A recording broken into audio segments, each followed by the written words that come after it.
This show is presented by the 323 Network. You can watch all your favorite 323 friends and shows on the 323 Network YouTube channel, follow us on all social media platforms at 323read, and support us as we continue to grow at patreon.com/323read. That's 323REID.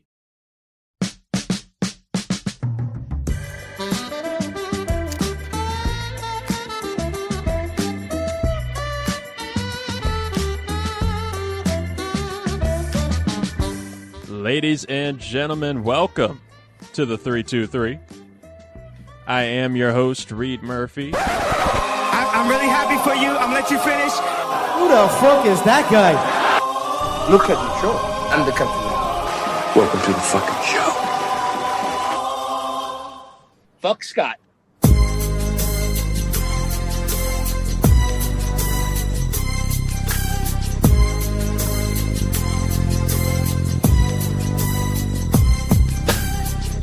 Good morning and happy Saturday, college football fans, and welcome to College Shame Day presented by the 323 Network. I am your host, Scott Ellia, and I hope everyone has had a fantastic and well-deserved and restful Thanksgiving week so far. But I hope you guys are well-rested specifically because it is Rivalry week this weekend. That's right, folks, and it couldn't come at a better time because it is coming down to the wire for some of these teams looking to clinch a spot in their respective conference championship games. It's going to be an exciting stretch, so let's not waste any more time and dive right on into this. But before we do so, of course, a little quick recap from last week's slate of games, of course, highlighted by the game of the week of Notre Dame and Army, and the Golden Knights were the little engines that couldn't as they fell to the Fighting Irish 49-14. For Notre Dame, Jeremiah Love scoring 3 touchdowns, capped off by a 68-yard rush, totaling 130 yards, on 7 carries alone, tying school record with 11th consecutive game scoring a rushing touchdown. For quarterback Riley Leonard throwing 2 touchdowns as well, and Jadarian Price ran for 2 touchdowns. They looked unstoppable. I guess you could say that they're playing Army, so it's kind of to be expected. But Notre Dame's defense allowed 14 or fewer points in for their 6th straight game now, and extending their winning streak to 9 games, improving to 10-1, solidifying college football playoff hopes. They are definitely in the thick of it. So it'll be interesting to see if they can hold on after not only this week, but also the conference championship games next week for championship Saturday. But for Army, Bryson Daly, quarterback, ran for 139 yards and 2 touchdowns, giving him 23 rushing touchdowns this season. Army's running game, ranked number 1 in the nation, was limited to just 207 yards by Notre Dame. So congrats to Notre Dame's defense for slowing him down just a little bit. But of course, this does break Army's 13-game winning streak, so apologies there. Notre Dame's offense and defensive strengths. Their offense scored on 4 of their 6 first half drives. Notre Dame has just dominated recent matchups, winning by large margins over the last 2 months. But for Army, upcoming games for them, they got the AAC championship game against number 20 Tulane on December 6th, as well as the yearly exhibition with Navy for the Army-Navy game on December 14th. Next up, for Army, though, this week is UTSA, and then Notre Dame is going to be visiting Southern Cal USC for their rivalry game this week. And the Wheel Degenerate, we don't need to talk about that this week, folks. I mean, yes, we did hit on Minnesota 11.5 against Penn State, as well as Illinois money line against Rutgers, but we missed Indiana over Ohio State straight up, and then also missing Texas A&M and Iowa State to cover the spread against their respective foes last week. But hey, new week, it's got to happen. It's been a long season coming, so thank you, folks, for everything so far, for all the support that you've been giving this year. It has been great, and it is not going to slow down anytime soon. So like I said, Rivalry Championship Weekend preview for you guys. 3 words, it's a mess. I mean, all 4 of these power conferences it's coming down to the wire. For the ACC, congratulations to SMU. They have clinched their berth into the ACC championship game. But Clemson and Miami, it's going to come down to one of the crucial victory for Miami. A win over Syracuse gets them in. And then, of course, Clemson, they need Miami to lose to Syracuse this week if they want any hopes. Clemson's facing off against South Carolina this week at home. For the SEC, it's coming down to just 2 teams, Texas and Texas A&M. And you couldn't have written a better script in Hollywood for this, because they face off this week as well, head-to-head. And winning, you're in. You're going to be playing Georgia, so I have my fingers crossed for a rematch of the Texas-Georgia matchup we had earlier on this season. That makes for really great football, so more to see there. For the Big Ten, it's coming down to 3 teams outside of Oregon, who's also already clinched their berth into the Big Ten championship game. Ohio State, Indiana, and Penn State. For Ohio State, a win over Michigan. But if they lose, they need Indiana and Penn State to also lose. So win and you're in. Ohio State, just do what you got to do. But Ryan Day is going to do what he does best. He's going to choke when it matters most. For Indiana, they need both Ohio State and Penn State to lose, which isn't out of the realm of possibility. I know Ohio State's going up against Michigan this week, and they've looked lackluster compared to the team they were last year in their national title season, but it could still happen. And then for Penn State, a win against Maryland, as well as Ohio State losing to Michigan. And that Maryland Terrapin team, that's a team that could sneak up on you and cause havoc. So these 3 matchups are going to be something to watch this weekend. But really where the mess is in full effect is the Big 12. And we all kind of felt this was going to happen once Oklahoma and Texas left to go to the SEC this season. It was going to be up in the air as far as what team was going to come out and be top dog. It's coming down to 6 teams: Colorado, Arizona State, BYU, Iowa State, Kansas State, Baylor. So it is wide open. For Colorado, losses by 2 of either Arizona State, Iowa State, or BYU gets them in, or a BYU and a West Virginia loss will get them in as well. For Arizona State, needing that win over Arizona, and just 1 win by either BYU, West Virginia, Kansas, TCU, or Kansas State, which that looks very, very likely for them to get in. For BYU, a win over Houston and a win by Kansas State or Arizona would get them in. For Iowa State, this is where it gets kind of a little messy, folks, because now we're getting towards the bottom of these top 6 teams in the Big 12. For Iowa State, they need that win against Kansas State and a win by either BYU, West Virginia, or Arizona, or a win against Kansas State and a win by Baylor and Cincinnati. But it's not over, folks. Kansas State, you're still alive. A win over Iowa State gets you in, as well as with both Arizona State and BYU losing. And for Baylor, a team that I don't think anybody had on the radar, Baylor's even still alive to be one of these top 2 teams to face off against each other in the Big 12 championship game. A win against Kansas and Arizona State, Iowa State, and BYU losing, which you're asking the 3 top dogs to lose. It's not going to be, the odds are very slim for you guys. But hey, it could happen. Crazier things have happened in this world. But with Rivalry Weekend being in full effect right now, I mean, we've had some great games going on leading up to these Saturday matchups. There are a couple key games that I'm going to be watching myself, because with playoff implications and championship games and just the dog and pony show that is Rivalry Weekend, starting off at 12 o'clock for this kickoff of the number 15 South Carolina Gamecocks facing off against number 12 Clemson Tigers on the road. Clemson's favored by 2.5. They held a very substantial lead as far as the series record goes against South Carolina. But for South Carolina, a win would give them a 6-game winning streak and their 4th win over a ranked opponent this season. And for Clemson, a victory would mark their 10th win in the last 11 games since a season-opening loss to Georgia. So, I mean, if your only loss on your resume is to Georgia, who is, for all intents and purposes, going to be going to the college football playoff this season, it's kind of a feather in the cap for them. But there is one key matchup that I'll be watching for this game, folks, and that is going to be Clemson's quarterback, Cade Klubnik, against that stout South Carolina defensive front, anchored by defensive ends Kyle Kennard and Dylan Stewart. Klubnik, he's improved this season, and it's been a slow progression, but he's getting there, completing 63% of his passes with 29 touchdowns and 4 picks on the season. But for Kennard and Stewart, with 25 tackles for loss and 18 sacks between the two of them, leading South Carolina's strong passing rush, who are touting 39 sacks overall, 2nd in the SEC, they need to make sure to disrupt the backfield and not get Klubnik comfortable back there in the pocket.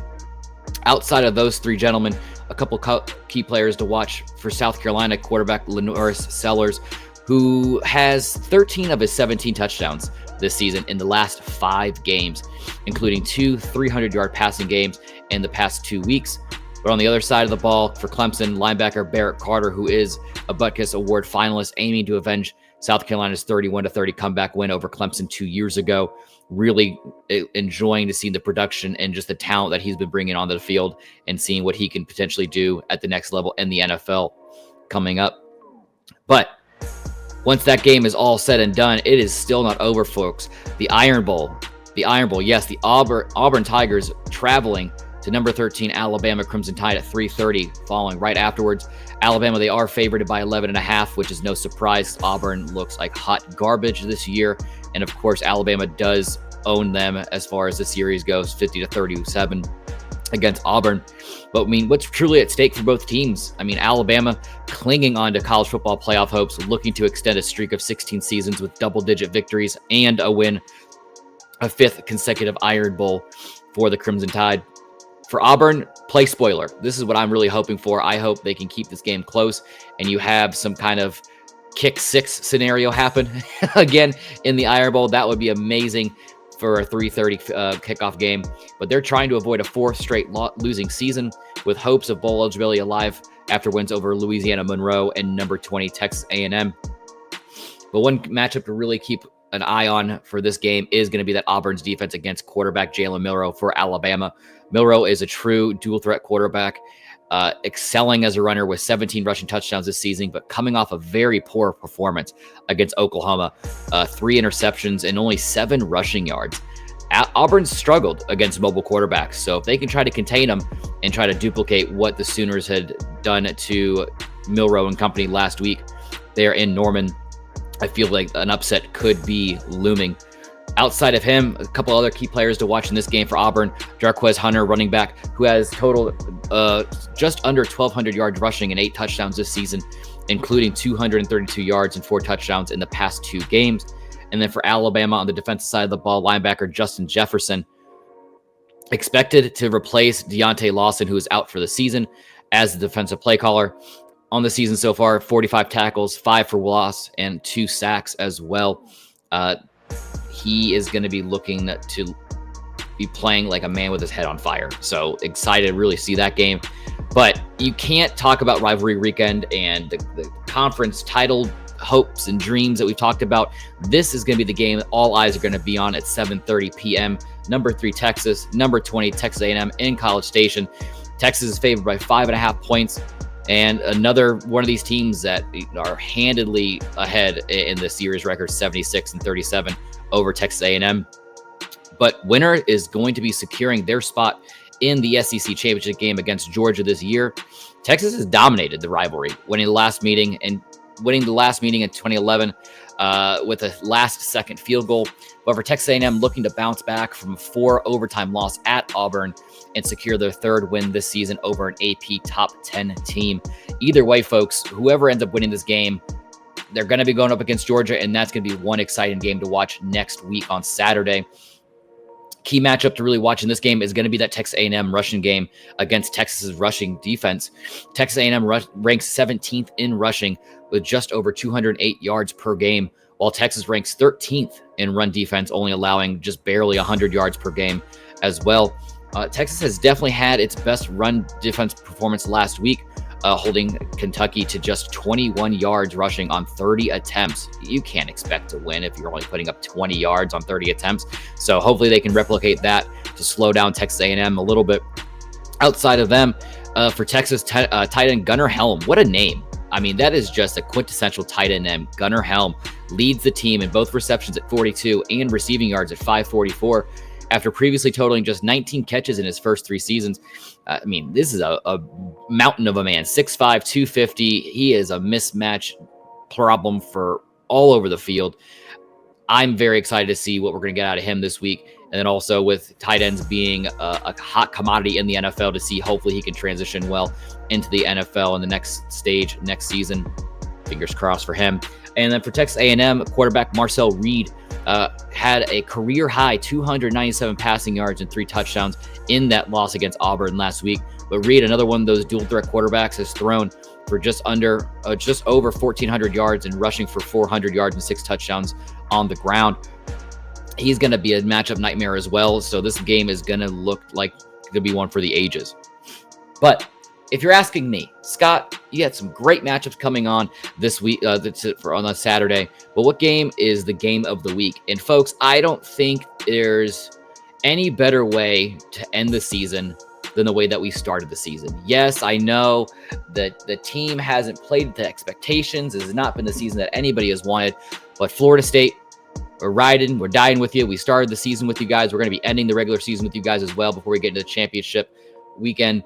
Game of the week, Florida State at Doak in Tallahassee. Florida, of course, is favored by 14.5, and they also lead the series record 37-28-2. But for Coach Billy Napier of Florida, he's seeking his first win against Florida State. He's currently 2-10 against the Gators, 5 main rivals with consecutive losses to the Seminoles in recent years. Florida's already bowl eligible after receiving victories against LSU and Ole Miss and looks to close the regular season on a 3-game winning streak. But for Florida State, we're just trying to aim to salvage what has been such a difficult season, like I mentioned, marking the worst season since a 1-10 record in 1974. So hopefully Mike Norvell can get the crew ready to rock and roll and just end the season out with a bang. This is it for the season. So let's go out on a high note. Key matchup, though, that I'm going to be looking forward to is going to be, I guess the better, position group that Florida State has. It's going to be their rushing defense against Florida's running backs of Montrell Johnson, Jaden Baugh, and Jacoby Jackson. I mean, Florida State's rushing defense ranks last in the ACC and 106 nationally, allowing 180 yards per game. And Florida's been rushing for well over 200 yards in a game just once this season. I'm hoping they can slow them down. Let's just play our game, take your, do your assignments, and just hopefully everything falls in place. Outside of them, a couple key players to watch for Florida: defensive linemen Caleb Banks and Tyreek Sapp. They have dominated in recent games, combining for 10.5 tackles for loss in Florida's last 2 wins. Banks has controlled the middle with just 4.5 tackles for loss, while Sapp has been constant and consistent threat off of the edge with 6 tackles for loss. And Florida State, you have your backs up against a wall because true freshman quarterback Luke Kromenhoek, he is getting the nod in the start this week. He's become the 3rd true freshman in the past 40 years to start against Florida. Kromenhoek passed for 209 yards and 3 touchdowns while adding 31 rushing yards on the ground in his first collegiate start last week against Charleston Southern. So hopefully that got him a little bit of confidence, a little stoking the fires within to try to go out there and just play spoiler and leave that bad taste in the Gators' mouths because they deserve it and no one likes them. But for Lame of the Week, there is no Lame of the Week. There is none. This season is just, it's the season of giving right now. There's no need to throw any shade to any of these games. This has been yet another fantastic college football season. It's Rivalry Week. What more can you folks ask for? I know what I can ask for. You know what that is? The Wheel Degenerate. Get the wheel up. Boy, oh boy. I am having my fingers crossed that something has to give. We have just been on the edge of hitting on one of these parlays. That's right, the Wheel Degenerate betting slip. Spinning the wheel 5 times that include at least one of the top 25 teams in the nation. Build a really quick, easy 5-pick parlay. Of course, I will not tell you any of my picks live with you here right now, but one place that you can find those picks is the official College Shame Day Instagram page at 323 College Shame Day. It will be posted before the 12 o'clock slate game, so if you want to ride with me and try to lose some money, go for it. I love losing money with other people, but even more, what I like more is winning money with people. So let's ride with us together. And I know we gave you a little bit of a taste with some of these matchups going on so far, but I mean, look at the wheel, folks. Michigan at Ohio State, Tennessee at Vanderbilt, South Carolina and Clemson, like we already mentioned, Illinois Northwestern, Maryland, Penn State, Notre Dame, USC, Miami, Syracuse, Cal and SMU, Auburn at Alabama, Arizona State and Arizona, Arkansas at Missouri, Purdue at Indiana, Washington at Oregon, Texas, Texas A&M, Kansas State, Iowa State, Nevada, UNLV, and then capping it all off with Reed's team BYU hosting Houston this week. Let's just get this over with. Let's get this go on the road and spin the wheel. First game up on this slate of the Wheel Degenerate betting slip is going to be that number 23 Titan Illinois team traveling to Northwestern and facing off against the Wildcats there. I think, folks, you can probably guess where my money is going to be going on that game, but I digress. Second game up on the Wheel Degenerate betting slip is the Washington Huskies at the Oregon Ducks. Oregon, like I mentioned, they've already clinched their championship bid into the Big Ten. So hopefully they don't get caught with their pants down and lose to Washington, and they keep the momentum going into next weekend. Coming up at number 3. Oh, did it go over? Did it just barely? No, it stayed there, folks. Michigan at Ohio State. Another one of those games that I'm sure if you know my hatred against Barstool Sports right now and stealing our idea of the bet of the Wheel Degenerate, I will say fuck you, Dave Portnoy, and bet against you every single time. Fourth game up is number 6, Miami, traveling to Syracuse. So far, folks, just to recap, Michigan, Ohio State, Illinois, Northwestern, Miami, Syracuse, Washington, and Oregon. And to capping it all off is the Iron Ball of Auburn and Alabama, rounding out the 5th and final team for this week's Wheel Degenerate betting slip. But folks, again, that is it. I am not going to take up any more of your time on this Saturday because it is going to be a whirlwind. I am expecting some huge victories, close games, a couple upsets I have kind of slated out for myself right now. But thank you again for tuning in. We appreciate your support and passion for college football. Please make sure to stay connected with us on Instagram, Facebook, not only with me at 323 College Shame Day. Go check out Reed, 323 Reed, on YouTube at the 323 Network. Don't forget to subscribe, catch our latest episodes wherever podcasts can be found. And of course, with it being November 30th, it's not a new month yet. We can't announce the winner of the $25 Fanatics gift card monthly giveaway just yet. That's going to be next week on our championship game preview show, going through that and announcing the winner there. And then we'll more than likely just have one more going into the college football playoff going into January. But until next time, folks, embrace the shame, and thank you again for listening to the 323 Network.